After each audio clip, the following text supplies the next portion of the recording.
नमस्कार, सत्यहिंदी.com पर आपका स्वागत। मैं हूं शैलेश। देश में इस समय एक नया संकट चल रहा है। किसानों ने दिल्ली को घेर रखा है और सरकार उनसे बात करने के लिए, उनकी बात सुनने के लिए तैयार नहीं दिखाई दे रही है। और ये सारा पेच है 3 कानूनों को लेकर, जिसमें 2 कानून ऐसे हैं जिनमें सरकार ने संशोधन किया और एक नया कानून लेकर के आई। ये किसान मानते हैं कि ये कानून जो है उनकी आमदनी को खत्म कर देंगे। उनको जो कॉरपोरेट्स यानी बड़े घराने जो हैं, जो आजकल खुदरा सामान की बिक्री में आ गए हैं, वो सारा उनका जो उनकी लागत है, उनका जो प्रॉफिट है, उसको लेकर चले जाएंगे। और जाहिर सी बात है कि किसान का नुकसान होगा, जो पहले से ही नुकसान में है, जिनको पहले से ही मुनाफा जो है वो उस खेती में नहीं मिल रहा है। एक तरफ किसान है, दूसरी तरफ सरकार है। सरकार बार बार कह रही है कि ये कानून जो बदलाव किए गए हैं, जो नया कानून लाया गया है, उससे किसानों का फायदा होगा। बहरहाल ये ऐसा मुद्दा है जिसको ठीक से समझने की जरूरत है। इसको समझने की भी जरूरत है कि क्या जो कानून में बदलाव किया गया है वो सही बदलाव है। कहीं वो बदलाव ऐसे तो नहीं है कि उसमें कई कमियां रह गई हैं और उन कमियों के चलते सचमुच किसानों का नुकसान हो जाए। हो सकता है कि सरकार का इरादा नेक हो, सही हो, लेकिन अगर कानून में कमजोरियां होंगी तो किसान का नुकसान हो सकता है। दुनिया भर में सब्सिडी के जरिए, सहायता के जरिए किसानों को मदद दी जाती है। अमेरिका में भी किसान जो है वो खेती के लिए तैयार नहीं होते हैं अगर सरकार उनको सब्सिडी नहीं देती है। ये पूरी दुनिया की स्थिति है, वहां भी सब्सिडी दी जाती है। भारत में सब्सिडी एमएसपी है, एक तरह से कि सरकार एक न्यूनतम कीमत तय करती है और उसमें उस कीमत पर कुछ धान, वो भी जो पूरी उपज है उसका कोई 5, 7, 10% जो है वो सरकार खरीदती है और उससे बाजार पर एक नियंत्रण रहता है। जो कीमत है उसका एक मानदंड एक तय हो जाता है। तो इस कानूनी पहलू पर बातचीत करने के लिए आज हमने आमंत्रित किया है शैलेंद्र यादव जी को। शैलेंद्र जी, बहुत बहुत स्वागत है आपका। नमस्कार। शैलेंद्र जी जो है इनकम टैक्स ट्रिब्यूनल में उसके सदस्य रह चुके हैं, लंबा न्यायिक अनुभव है उनको। उसके अलावा एडवोकेट होने के कारण कानून की जो बारीकियां हैं उसको समझते हैं। तो शैलेंद्र जी से हम सीधे बातचीत शुरू करेंगे, लेकिन दर्शकों, उनसे बातचीत शुरू करने के पहले मैं एक छोटा सा अनुरोध आपसे करना चाहूंगा। आपको पता है कि सत्यहिंदी.com जो है वो कुछ पत्रकारों की तरफ से किया गया एक पहल है और जिसका मकसद है ईमानदारी से सच को सामने रखना। तो जाहिर सी बात है, कोई कॉरपोरेट हमारे पीछे नहीं है, कोई लॉबी नहीं है, और हम जो है एक तरह से अपने जो दर्शक हैं, जो पाठक हैं, उनके सहयोग पर ही निर्भर करते हैं। तो आप जब इस वीडियो के बाद आखिर में एक डिस्क्रिप्शन का बटन पाएंगे, उस बटन को दबाइए तो हम आपको बताएंगे कि आप सत्यहिंदी.com की सदस्यता किस तरह से प्राप्त कर सकते हैं और किस तरह से आप हमारी सहायता कर सकते हैं। ये बेहद जरूरी है, आप एक बार जरूर इस पे गौर कीजिएगा। तो चलिए शैलेंद्र यादव जी से हम पहला सवाल यही रखते हैं, उनके सामने रखते हैं कि भाई शैलेंद्र जी, किसान दिल्ली में जमे हुए हैं, दिल्ली को एक तरह से घेर रखा है, सारे दिल्ली में आने वाली सड़कें जो हैं उनको रोक रखा है। सड़कें नहीं रोकी है लेकिन उन सड़कों पर अब वो उसके आसपास जो है जमे हुए हैं। और उनका कहना है कि ये जो नए जो कानून बने हैं खेती के, एक नया कानून है और 2 कानूनों में सुधार किया गया है, इससे जो है खेती और उसका उपज, उन सब चीजों पर जो कॉरपोरेट हैं, बड़े जो व्यावसायिक घराने हैं, उनका कब्जा हो जाएगा और किसानों को उचित कीमत जो अभी भी नहीं मिल रहा है, पर फिर भी जो एमएसपी के चलते थोड़ा बहुत मिल रहा है, वो नहीं मिलेगा। ये सीधा सा सवाल है, आप इस पर स्थिति स्पष्ट कीजिए कि क्या स्थिति है। हरीश जी, किसानों की मोटी डिमांड ये है कि एमएसपी इंश्योर होना चाहिए और धरना दे रहे हैं। उन्हें इस बारे में ये शक है, और शक बेबुनियाद नहीं है, कि 3 जो कानूनों में बदलाव आए, नए कानून आए हैं, उनमें क्या स्थिति होगी उसके बारे में असमंजस की स्थिति है। कानून जो बनते हैं तो अगर अच्छी तरह लागू किया जाए तो कानून का फायदा होता है, अगर अच्छी तरह कानून लागू ना किया जाए तो वही कानून खराब हो जाता है। अब हमें देखना है कि ये कानून हमने किससे इंस्पायर करके लिए गए हैं। हमने ये कानून इंस्पायर करके लिए गए हैं अमेरिका और यूरोप से। अमेरिका यूरोप के कानूनों को हमने कट पेस्ट कर दिया है। अब देखिए कि वहाँ के किसानों की क्या हालत है। किसानों की वहाँ बहुत बुरी हालत है। बहुत सुसाइड होते हैं। और वहाँ खेती जो है इंसेंटिव्स पे चलती है, सब्सिडीज पे चलती है। वहाँ ये रिकॉर्ड के हिसाब से बताया गया है कि 60,000 तक सब्सिडी एक किसान को मिलती है। हमारे यहाँ $200 की भी सब्सिडी नहीं है। मतलब सब्सिडी का ये है कि वो घाटे में चल रहा है, अभी सब्सिडी दी जा रही है। सब्सिडी दी जा रही है तो इसके ये मॉडल वहाँ 70 साल से चल रहा है ये चीज है। 70 साल में ये मॉडल कामयाब नहीं हुआ। और अमेरिका में, यूरोप में भी 100 बिलियन का सब्सिडी देते हैं, इसके मतलब वहां भी ये कामयाब नहीं है। तो यहाँ कामयाब कैसे होगा, इस पर शक आ जाता है। शक, उसको समाधान होना चाहिए। किसानों की बातें हैं, किसान जो हैं घेरे नहीं हुए हैं, वो तो अपनी मांग कर रहे हैं। मांग करने के लिए कहीं भी रोक दिया जाए तो उसे घेरना कह दीजिए। वो तो बात करना चाहते हैं, उनकी सरकार है, उससे मिलना चाहते हैं, उनको अपना शंका रखना चाहते हैं, तो उसको सरकार को बात करनी चाहिए। बात करने में क्या शर्म की बात है? हमारी सरकार है, हमारा देश है, हमारे लोग हैं, उसमें समस्या क्या है? हमारे वोट से बनी हुई है। बात हमारा करने में जो मैं शैलेंद्र जी, मैं रोकूंगा बीच में। बात करने में सबसे बड़ी समस्या तो यही है कि सरकार ने जो बदलाव किए हैं कानूनों में, उससे पीछे नहीं हटना चाहती। और जो किसान हैं, किसानों के नेता हैं, उनका सीधा आरोप है कि अभी तो सरकार बार बार कह रही है कि एमएसपी को खत्म नहीं किया जाएगा, यानी मिनिमम सपोर्ट प्राइस, यानी न्यूनतम कीमत पर सरकार जो है किसानों से अनाज, गेहूं, धान मुख्य रूप से यही खरीदते हैं, दालें, ये खरीदती रहेगी और कीमत को बरकरार रखने की कोशिश करेगी। लेकिन उनका मानना यह है कि आगे चल के ये धीरे से एमएसपी को खत्म कर देंगे। तो एमएसपी खत्म हो जाएगा तो किसान जो है वो व्यापारियों के हाथ में होगा, जो चाहेंगे वो कीमत देंगे और उस कीमत पर किसान को जो है अपनी चीजें जो है देनी पड़ेगी। ये डर है। शैलेश जी, किसानों की जो मांग है बिल्कुल सही है, न्यायोचित है। एमएसपी होना चाहिए, रीजनेबल एमएसपी होना चाहिए और एनफोर्सेबल एमएसपी होना चाहिए, जो लागू कर सके। अगर कानून बना दिया ये एमएसपी है, वो लागू नहीं हो रही, तो उसका कोई मीनिंग नहीं है। आज भी 6% लोग एमएसपी अवेल कर रहे हैं, लेकिन वो सब अवेल नहीं कर पाते।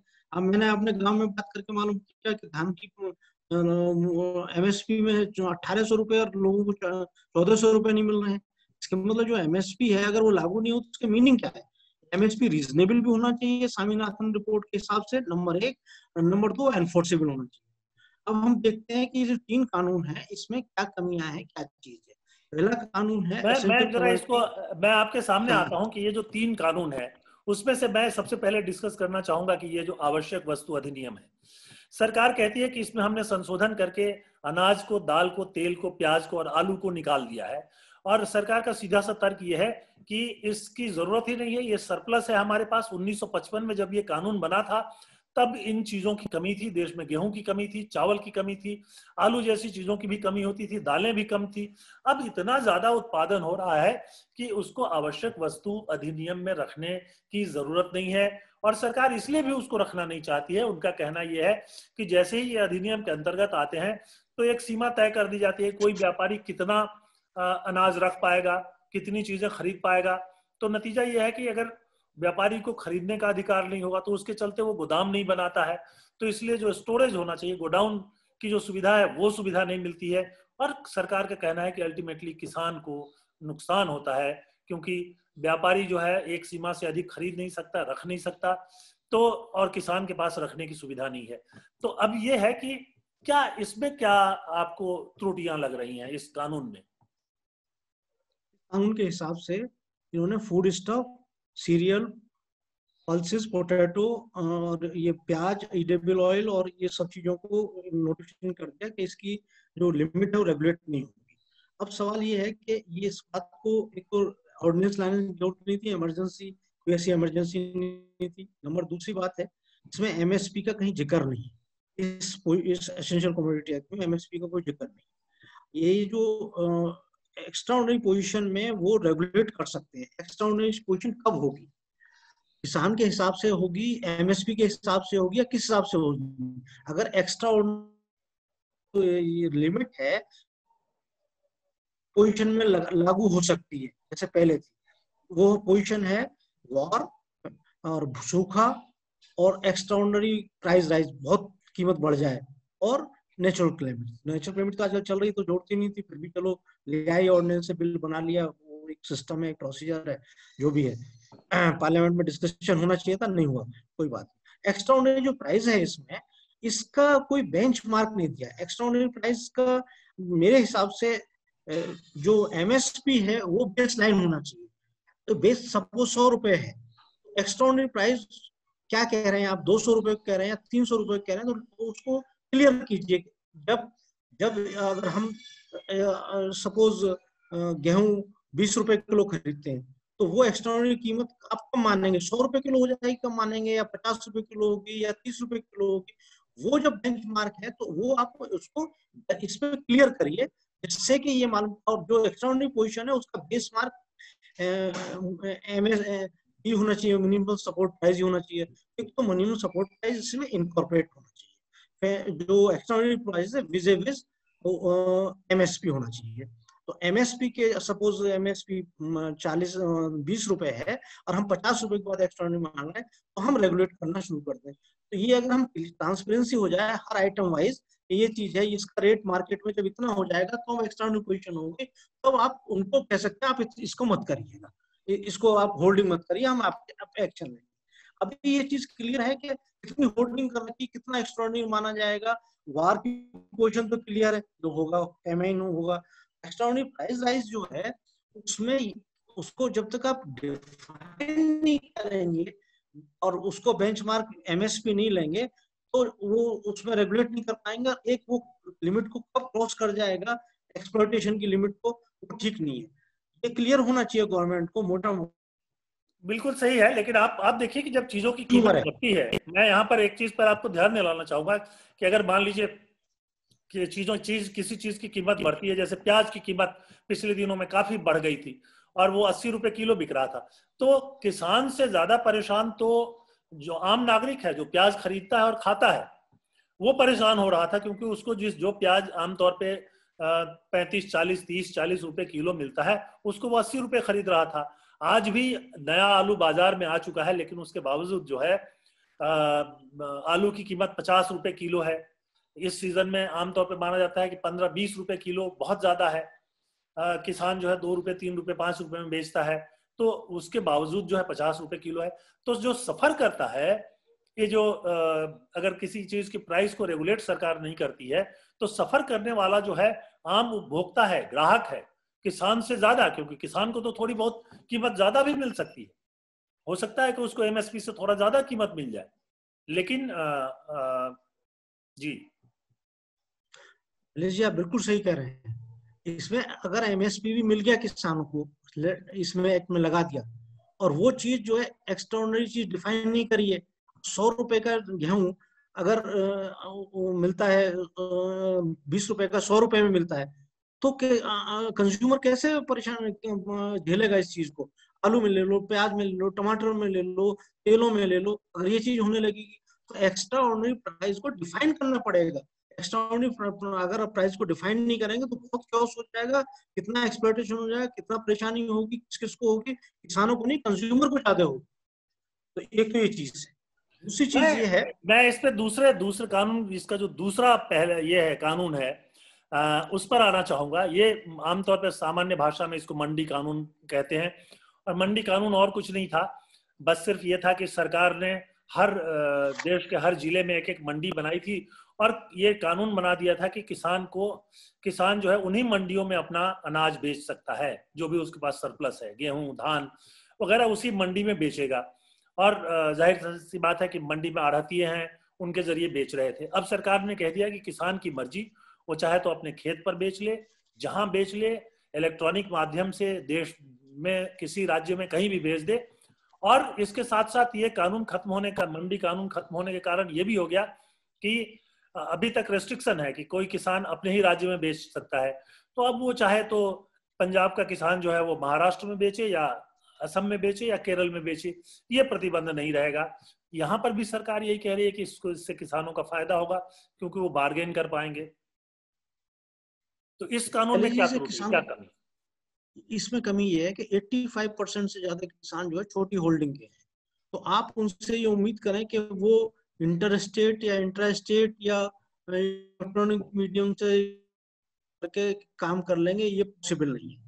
अगेन इसमें भी कहीं एमएसपी का प्रोविजन नहीं रखा गया है। एमएसपी रहना चाहिए, उसके बाद जो ट्रेड हो कोई करे, किसान करे या जो बिजनेसमैन करे, कोई किसान को एमएसपी चाहिए, किसान का एमएसपी रीजनेबल होना चाहिए, एनफोर्सेबल होना चाहिए, फिर आप कुछ भी कर आपने जो लीजिए। एक पॉइंट कहा है, एक पॉइंट जो कहा है कि 85% किसान जो है वो उसकी उसके पास मंडियों तक की पहुंच भी नहीं है, मंडी भी में भी पहुंच नहीं है, बाकी जगह भी नहीं है। लेकिन मेरा कहना यह है कि मैंने तो हमने बिहार में तो हमेशा से देखा है, जो छोटे किसान है वो अपने घर पर ही जो है या खेत में ही जो कुछ सरप्लस है उसको बेच देते हैं। वहां से कोई व्यापारी जो है खरीद करके ले आता है और फिर वो बड़े शहरों में बेचता है या जहां जरूरत होती है वहां बेचता है। तो हमारे यहाँ इसलिए ये सारा हंगामा इसलिए हो रहा है कि जितनी खरीद होती है उसका मैक्सिमम जो है पंजाब और हरियाणा में ही होता है। बाहर जो है बहुत कम सरप्लस है, थोड़ा पश्चिमी उत्तर प्रदेश में है, थोड़ा थोड़ा और जगहों पर भी है। लेकिन मैं कह रहा हूं कि ये सारा कुछ जो है, जो अब हम कहते हैं कि मंडी आओ, तो मंडी तो किसान आता ही नहीं। आम किसान, जो छोटा किसान है, 85% जो मार्जिनल किसान है, जो स्मॉल है, वो तो आता ही नहीं है। वो तो अपने खेत में ही बेचता है, उसके पास इतना पैसा भी नहीं है कि वो ट्रक पर या किसी और साधन से शहर के मंडी तक ले आए। तो क्या फर्क पड़ेगा? शैलेश जी, पहली चीज तो एमएसपी इसमें भी होना चाहिए। वो क्या खेत में बेचे, मंडी में बेचे, अपनी स्टेट में बेचे, स्टेट से बाहर बेचे, एक्सपोर्ट करे, लेकिन एमएसपी मिलना चाहिए। क्योंकि ये जो एक्सपोर्ट करना, इंटर स्टेट करना, इंट्रा स्टेट करना, ये काम बड़े लोगों का है। ये छोटा किसान जिसकी एक 10 बीघे जमीन है, 15 बीघे जमीन है, वो नहीं कर सकता। उस बारे में ये चीज नहीं है, इसमें एमएसपी लागू होनी चाहिए।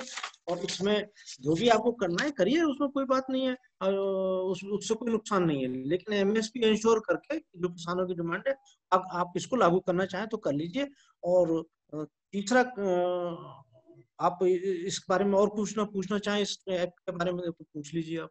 नहीं, मैं इस एक्ट में ये जो मैं कह रहा हूँ वो सिर्फ ये कह रहा हूँ कि इसमें एक आरोप ये लगाया जा रहा है कि ये जो मंडियों में बैठे हुए बिचौलिए हैं, जिनको हर ट्रांजैक्शन पर किसान जो है वो लेके आता है और दूसरा व्यापारी खरीद रहा है या सरकार खरीद रही है, उनको 2.5% जो है मिल जाता है। तो वो जो है वो ये हंगामा खड़ा कर रहे हैं, जिनको कि बैठे बिठाले जो है वो एक कमीशन मिल रहा है, वो लोग इसके पीछे हैं, वही किसानों में भ्रम फैला रहे हैं। ऐसा जो बहुत सारे लोग जो आंदोलन के खिलाफ हैं वो बोल रहे हैं। देखिए, हम यहाँ पे डिस्कशन कर रहे हैं किसानों की समस्या का, हम जो है मंडी के लोगों को नहीं कर रहे हैं कि वो एक्सप्लॉइटेशन कर रहे हैं, कितना कर रहे हैं। अगर हमें एमएसपी मिल जाता है, रीजनेबल एमएसपी, एनफोर्सेबल एमएसपी मिल जाता है, मंडी के अंदर मिल जाए, मंडी के बाहर मिल जाए, तो हम खुश हैं। और कोई कहीं बेचे, कितने में बेचे, कितना करे, वो सब चीज ओपन है, उसके लिए हमें कोई चिंता की बात नहीं है। अब हम इसमें एसेंशियल कमोडिटीज एक वाले एक्ट में हम लोगों ने जो देखा था, तो उसमें मैं दो चीज हेलो, आपकी आवाज नहीं आ रही। हेलो। उन्होंने जो है, अब नहीं आ रही? हाँ, अभी आ रही जी। तो अब इसमें इन्होंने जो उसी सेक्शन के जो एसेंशियल कमोडिटीज में, उसके दूसरे पार्ट में इन्होंने कहा है कि जो प्राइस राइज है वो हम रेगुलेट करेंगे, सिर्फ 100% इंक्रीज हॉर्टिकल्चर के आइटम में होगा और 50% इंक्रीज होगा पेरिसेबल आइटम में, तब रेगुलेट करेंगे। फर्दर डिफाइन किया है। इसका मतलब ये है कि और जो आइटम्स हैं इनके अलावा, हॉर्टिकल्चर और सब्जी के अलावा, उसमें रेगुलेट ही नहीं करेंगे। वो एक्सटर्नल जो प्राइस है उसके बाद क्या क्या छोड़ दिया, रेगुलेशन की मैकेनिज्म भी नहीं दिया इन्होंने। तो ये बड़ी अजीब सिचुएशन है। शैलेंद्र जी, मैं इस तीसरे कानून पर भी आना चाहूंगा। और वो जो है, अब उन्होंने एक कुल मिलाकर के आम भाषा में अगर इसको समझने की कोशिश करें तो उन्होंने किया ये है कि कोई भी कंपनी जो है या कोई भी व्यक्ति अब किसानों से समझौता करके उनके खेत को जो है वो लीज पर, किराए पर जो है खास तरह की खेती करने के लिए ले सकता है, या किसानों से समझौता करके उनको खास फसल बोने के लिए कह सकता है। और अगर किसान सहमत होंगे तो उसके साथ में जाएंगे। तो इसमें देख करके तो कोई मुश्किल नहीं लगता। खासतौर पर जो जिस तरह से हमारे यहाँ बाजार का चेहरा बदल रहा है, देखिए मॉल्स आ गए हैं, बड़े बड़े जो स्टोर्स हैं वो आ गए हैं, और बहुत सारे लोग जो हैं उन स्टोर्स में जाकर सब्जियां खरीदते हैं, बाकी चीजें खरीदते हैं, तो सामान खरीदते हैं। आज जो है ई स्टोर्स आ गए हैं, मतलब आप घर से ऑर्डर दीजिए, घर पे सप्लाई हो जाती है।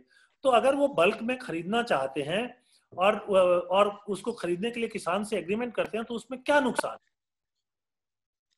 शैलेश जी, बहुत अच्छी बात सुनने में लगती है। एक तो पहली बात ये है कि खरीदने का बेंचमार्क, अगेन अगर वो भी खरीदते हैं, मंडी खरीदते हैं या ट्रेडर खरीदते हैं या कोई भी खरीदता है या कॉन्ट्रैक्ट करता है या इंश्योर करता है कि मैं ये प्राइस ले लूंगा, तो उसमें अगर एमएसपी निहित है, ओवर एंड अबव एमएसपी कोई एग्रीमेंट हो रहा है, ठीक है, नहीं तो एमएसपी हमें मिलना चाहिए, नंबर एक बात।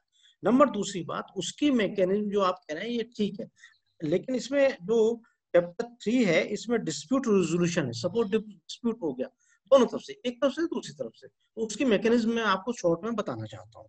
इसके अगर मैकेनिज्म में ये पोजीशन है कि अगर कोई मुझे डिस्प्यूट है किसान को या दूसरी पार्टी को, तो एक एप्लीकेशन मूव करेगा कि हमें ये प्रॉब्लम है, तो एसडीएम के पास एप्लीकेशन जाएगी। एसडीएम साहब जो है उसमें एक कंसिलिएशन बोर्ड अपॉइंट करेंगे जो अपनी रिपोर्ट 30 दिन में देगा। तो एप्लीकेशन देना, फिर कंसिलिएशन होना, अपॉइंट होना, फिर उसकी रिपोर्ट आना, 30 दिन लगेंगे।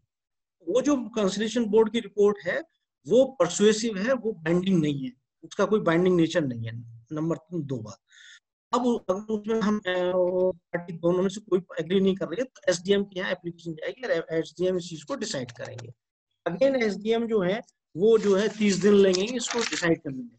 और तो 30 दिन हो गए, 30 दिन ये गए, 60 दिन हो गए।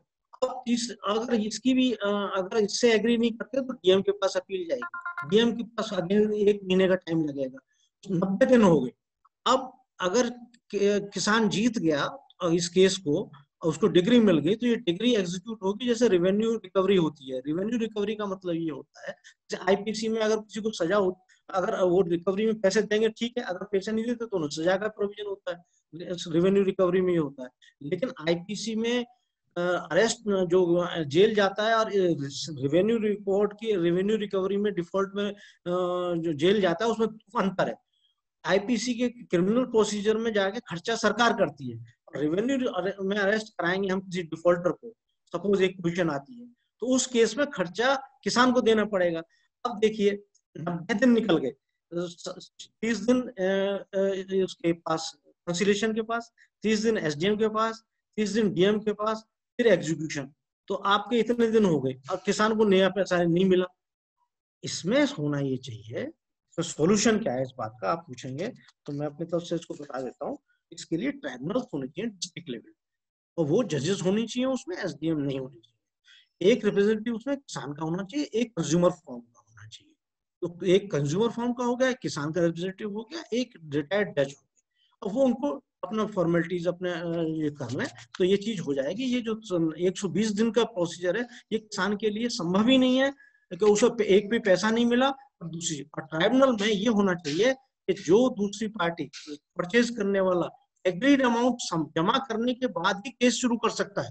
सपोज वो एग्री करता है मैं 100 रुपए का डिस्प्यूट है, मैं तो 50 ही दूंगा, तो 50 जमा करो फिर आगे जाओगे। ये नहीं है कि वो लड़ रहा है, किसान को एक पैसा भी नहीं मिल रहा। तो ऐसे ट्राइब्यूनल बनेंगे तभी होगा, उसकी मैकेनिज्म डेवलप हो सकती है। लेकिन ये 120 दिन वाला जो तरीका है, ये किसानों के लिए बहुत मुश्किल है और ये बड़ा समस्या वाला है।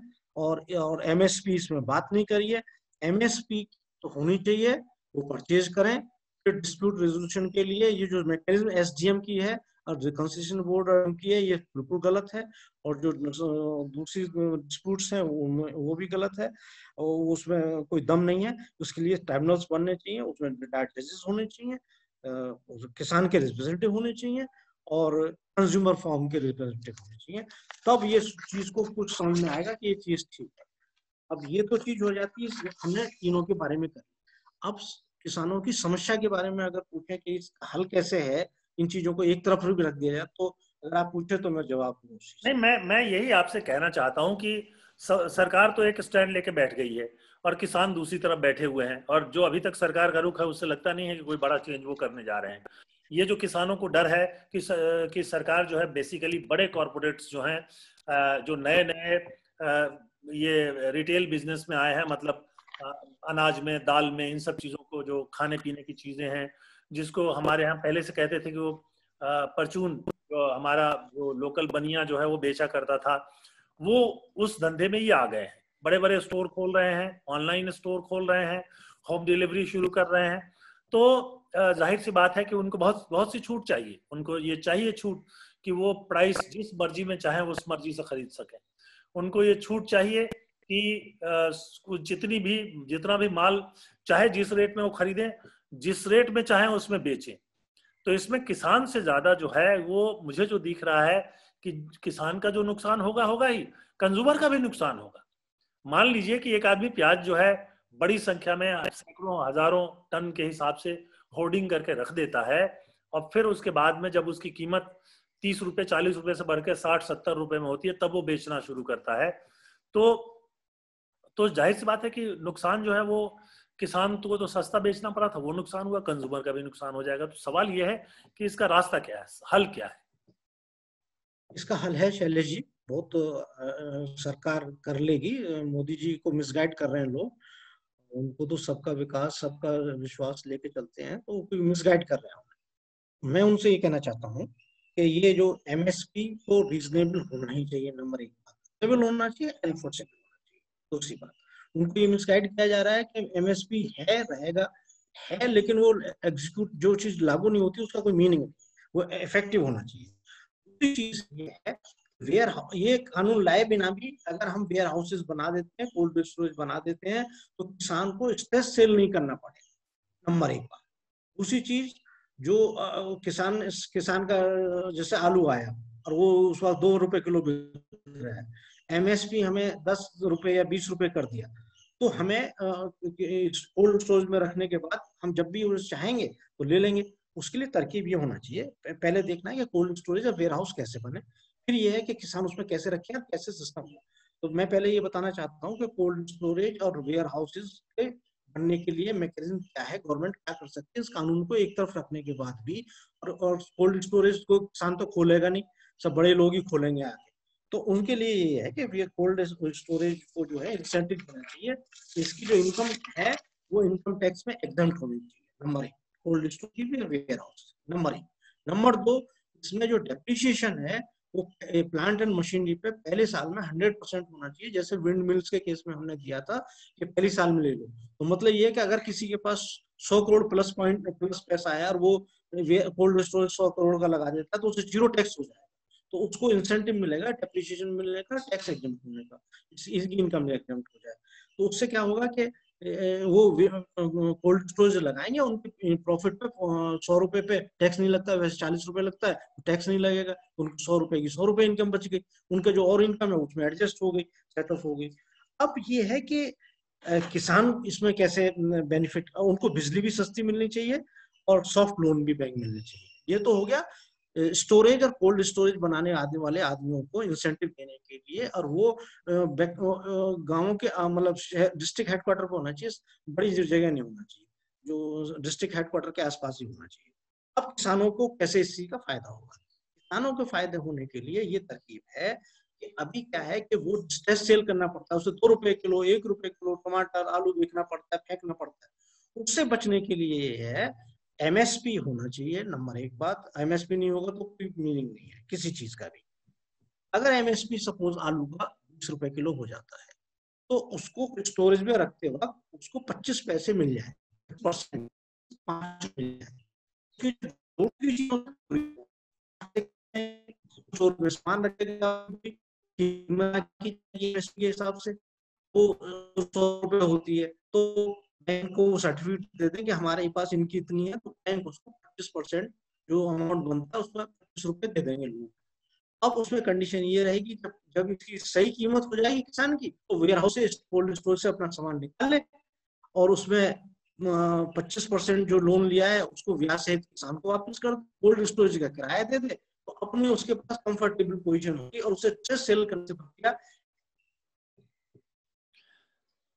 शैलन जी, मुझे लगता है कोई टेक्निकल प्रॉब्लम है, आपकी आवाज़ जो है बार बार कट रही है और फ्रीज भी हो रहा है। चलिए, आपने बहुत अच्छी और बहुत सही जानकारी दी और हम इस प्रोग्राम को यहीं समाप्त करते हैं। तो दर्शकों, एक बार फिर चलते चलते मैं ये कहना चाहूँगा कि आप satyhindi.com की सदस्यता जो है जरूर हासिल करें। ये एक बड़ी मदद होगी, क्योंकि हम एक ईमानदार पत्रकारिता करना चाहते हैं। इस प्रोग्राम में शामिल होने के लिए बहुत बहुत धन्यवाद। नमस्कार। सत्य हिंदी के और वीडियोस को देखने के लिए हमारे YouTube चैनल को सब्सक्राइब करें और सीधे नोटिफिकेशन पाने के लिए बेल आइकन दबाएं।